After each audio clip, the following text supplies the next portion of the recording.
नमस्ते दोस्तों, फिर एक बार सच जानने का प्रयास करेंगे सच का व्यू में। दोस्तों, हाल ही में बातें चल रही है वुमन रिजर्वेशंस बिल के बारे में। वुमन रिजर्वेशंस होता क्या है? महिला आरक्षण, जो होता है महिलाओं का आवाज, और उसी आवाज का स्वतंत्र मतलब होता है महिलाओं की सुरक्षा। आज जिस देश में महिलाएं शारीरिक रूप से सुरक्षित नहीं है, उस देश में हम उन्हें राजनीतिक आरक्षण की बात कर रहे हैं। कभी कभी लग रहा है कि हम सच में इतने बेवकूफ हैं, या फिर एक सरकारें या विपक्ष हमें बेवकूफ समझ रही है। आज इसी के बारे में बात करेंगे दोस्तों। हमने देखा कि जो वुमन रिजर्वेशन बिल है वो ऑलरेडी 2023 में पास हो चुका था।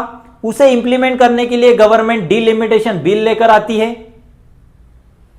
और उसे एक स्पेशल सेशन बुलाकर उसे इंट्रोड्यूस किया जाता है, और वो हालांकि फेल होते हैं वो उसमें, क्योंकि उतनी मेजॉरिटी उनके पास नहीं थी, क्योंकि उसे पास करने के लिए 2/3 मेजॉरिटी चाहिए थी, जो कि सरकार के पास नहीं थी, और ये सरकार को भी पता था।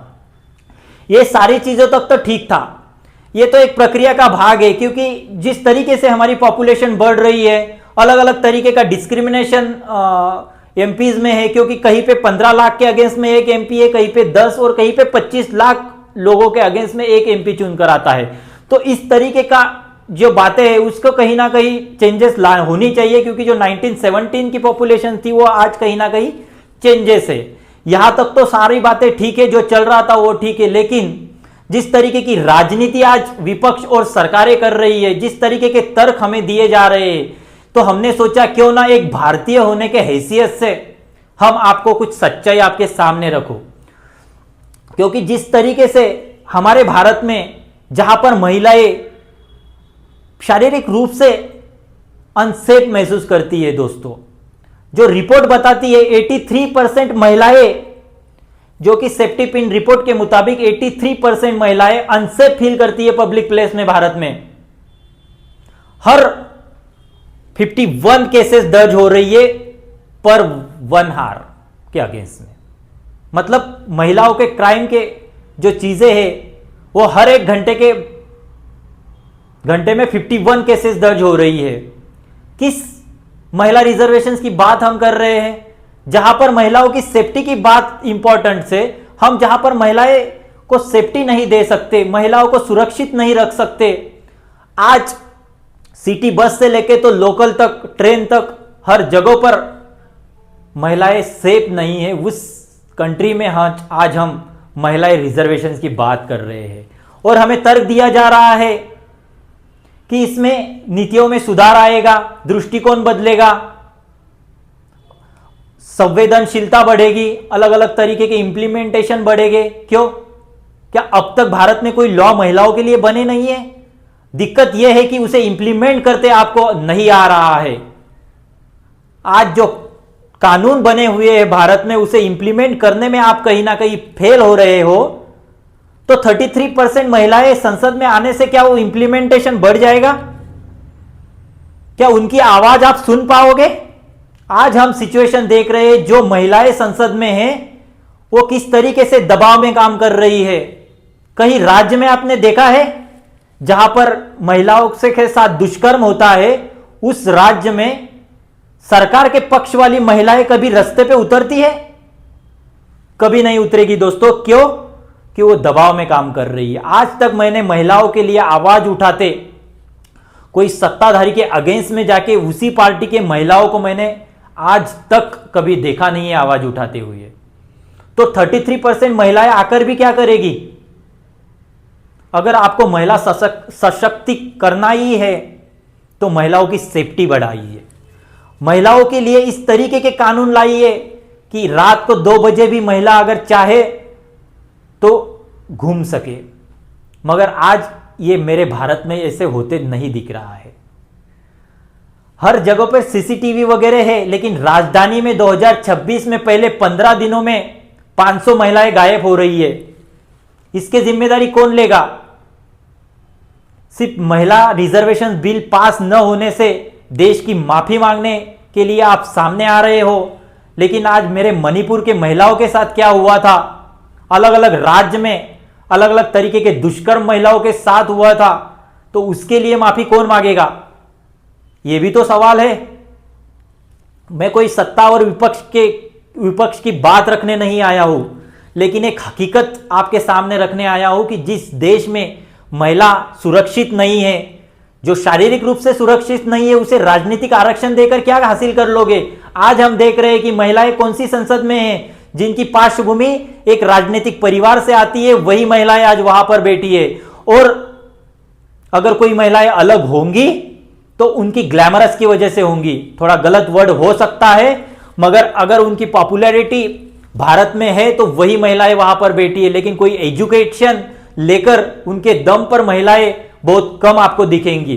100% में बात तो नहीं करूंगा, लेकिन बहुत कम आंकड़े इनके बारे में आपको मिलेंगे। ज्यादातर के परसेंटेज आपको यही मिलेंगे जिनकी राजनीतिक पार्श्वभूमि है, या तो फिर उनकी अलग तरीके की पॉपुलर वो लोगों में है, वही लोग वहां पर आएंगे। और फिर इस तरीके की वुमेन्स अगर वहां पर आएंगी तो वो सरकार के खिलाफ खड़ी कैसे होंगी। अगर कोई कानून के खिलाफ अगर उन्हें खड़े रहना है तो वो आवाज नहीं उठाएगी, क्योंकि वो ऑलरेडी प्रेशर में चुनकर आई हुई है। तो 33% रिजर्वेशन देकर कुछ अलग होने नहीं वाला है। जो महिलाएं आज हमारी सुरक्षित नहीं है, उसे सुरक्षा देना इंपॉर्टेंट है। आज हम देख रहे हैं कि सार्वजनिक ठिकानों पर महिलाओं के लिए शौचालय नहीं है, टॉयलेट की व्यवस्था आपने की नहीं है, वुमन सेफ नहीं है, अलग अलग तरीके की वुमेन्स गायब हो रही है। दिल्ली के रिपोर्ट देखोगे तो आपका सर काम नहीं करेगा। इस तरीके की महिलाएं, लड़कियां लापता हो रही है, अलग अलग तरीके के दुष्कर्म हो रहे हैं, बाल विवाह हो रही है, घरेलू जो हिंसा है वो हो रही है। इस तरीके की तमाम बातें हैं। इसलिए कानून तो बने हैं, हेल्पलाइन नंबर तो आपने दिया है, मगर इंप्लीमेंटेशन कहां है। इसे इंप्लीमेंट करने की जरूरत है। वुमेन रिजर्वेशन होना चाहिए, देना भी चाहिए, मगर जो बिल पास हुआ है उस बिल के लिए आप आपकी जगह खाली नहीं कर रहे हो। आपको 543 सीटें भी चाहिए, और वुमेन्स जो आएगी उनके लिए अलग से सीटें बढ़ाने की प्रावधान आप कर रहे, मतलब प्रक्रिया आप कर रहे हो, मगर आपकी जो जागीर है वो खाली नहीं कर रहे हो। तो कहीं ना कहीं देश को समझना चाहिए कि किस तरीके की पॉलिटिक्स हमारे देश में हो रही है। अगर आपको इतने ही वुमेन रिजर्वेशंस की बात है तो आज जो सिटिंग एमपीज है और जो एमएलएज है स्टेट सेशन के, वहां पे आप रिजर्वेशन कीजिए ना इंप्लीमेंट। आज हम देख रहे हैं सरपंच पद तो सरपंच सिस्टम तो आपको पता है, कौन सी महिलाएं सरपंच बनती है। जिनके हस्बैंड जो पॉलिटिक्स में सक्रिय है उन्हीं की घर के महिलाएं ही वहां पर सरपंच बनती है, और उसके बाद क्या होता है हम सबको पता है। तो ये सारी चीजें होनी इंपॉर्टेंट है दोस्तों। क्या गवर्नमेंट इस पे बात करेगी? क्या इस चीजों पर बातचीत होगी? जिस तरीके से आपने महिला रिजर्वेशंस के लिए एक सेपरेट सेशन की मांग की, उसी के तर्ज पर अगर मेरे मणिपुर के माता बहनों के लिए अगर आप सेपरेट सेशन बुलाकर एक हेल्दी डिस्कशन करते, तब हमें काफी खुशी होती है। जिस तरीके से आप महिला रिजर्वेशंस की बात करते हो, अगर मेरी महिला सुरक्षित ही नहीं है तो उस रिजर्वेशंस का फायदा लेगा कौन? इस पे भी हमें सोचना होगा। जहां रिजर्वेशन जितना इंपॉर्टेंट है, उससे कहीं ज्यादा आज मेरे देश की महिलाओं की सेफ्टी इंपॉर्टेंट है। सड़कों पर महिला सुरक्षित होगी तो ही तो आपकी संसद की सीटें बढ़ेगी। सोचने वाली बात है दोस्तों, इस पे गौर गवर्नमेंट ने करना होगा। जिस महिलाओं की सेफ्टी आज आप देख रहे हो, उसी महिलाओं के साथ दुष्कर्म करने वाले सांसद भी आप ही के पार्टी से बैठे हुए हैं संसद में। विपक्ष हो या सत्ताधारी पक्ष हो, अगर रिपोर्ट देखोगे तो कितने आपराधिक मुकदमे चलने वाले सांसद आपने संसद में उन्हें टिकट देकर चुनकर लाया है। तो इस पे भी तो सोचना होगा। जिस संसद में आप रिजर्वेशंस की बात कर रहे हो, उसी संसद में आपने अपराधी बैठा के रखे हुए हैं। तो ये सारी चीजें सोचने के लिए मजबूर कर रही है कि कहीं ना कहीं आज मेरे देश की वुमन अगर सेफ नहीं है तो इस रिजर्वेशंस का कोई फायदा नहीं है।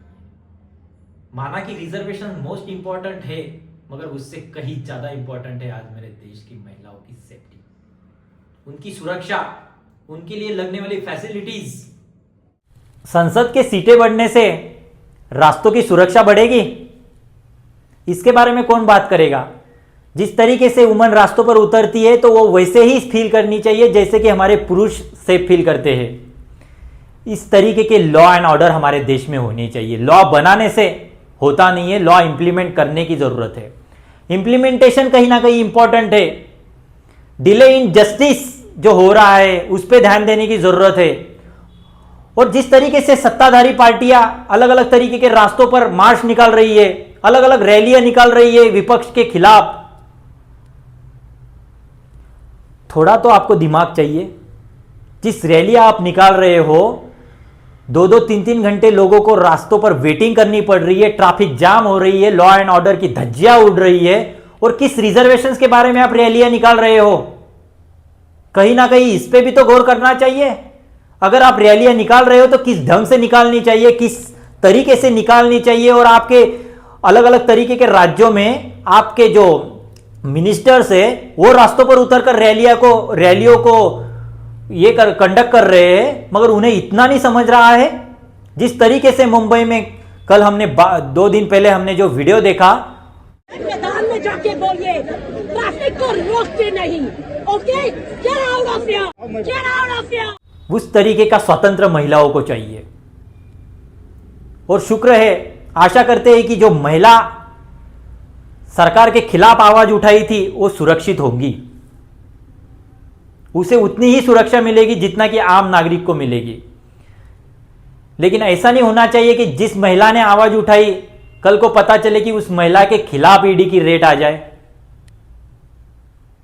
तो इस सेफ्टी की बात हम कर रहे हैं, इस स्वतंत्र की बात हम कर रहे हैं। संसद में आवाज उठाने से कुछ नहीं होगा, रास्तों पर आवाज उठाने की जरूरत है। उतना फ्रीडम महिलाओं को चाहिए, उतना अधिकार महिलाओं को चाहिए, उतनी सेफ्टी महिलाओं को चाहिए। उसके बारे में बात होना इंपॉर्टेंट है। और आशा करते हैं कि इस पे बातचीत होगी, हमारी मीडिया इस पे बात करेगी, इस पे सवाल पूछेगी, विपक्ष इस पे बात करेगा, रेदर देन कि महिला रिजर्वेशन में किसको फायदा होगा, आने वाले 2029 चुनाव में किसका मास्टर स्ट्रोक होगा, यह इंपॉर्टेंट नहीं है।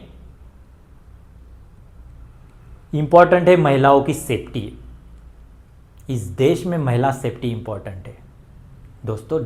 रवांडा जैसे देश में 60% महिलाएं संसद में बैठी है, मगर सबसे ज्यादा क्राइम वही देश में हो रहे हैं। तो किस रिजर्वेशंस की बात कर रहे हो? जो है उसी को इंप्लीमेंट ठीक से कीजिए। अलग अलग तरीके के कानून लाइए, क्योंकि इस तरीके के दुष्कर्म महिलाओं के साथ ना हो, और एक स्पेशल तरीके के जस्टिस तुरंत उन्हें मिलनी चाहिए। इस तरीके के लॉ एंड ऑर्डर भारत में होने चाहिए, और होंगे तो उसे इंप्लीमेंट करनी चाहिए। आशा करते हैं कि इस वीडियो के मार्फत हमने जो बातें की है उस पर आप गौर करोगे, और महिला सेफ्टी इंपॉर्टेंट दैन द महिला आरक्षण। महिलाओं की सेफ्टी इंपॉर्टेंट है दोस्तों, महिला रिजर्वेशंस इंपॉर्टेंट नहीं है। जय हिंद, जय भारत।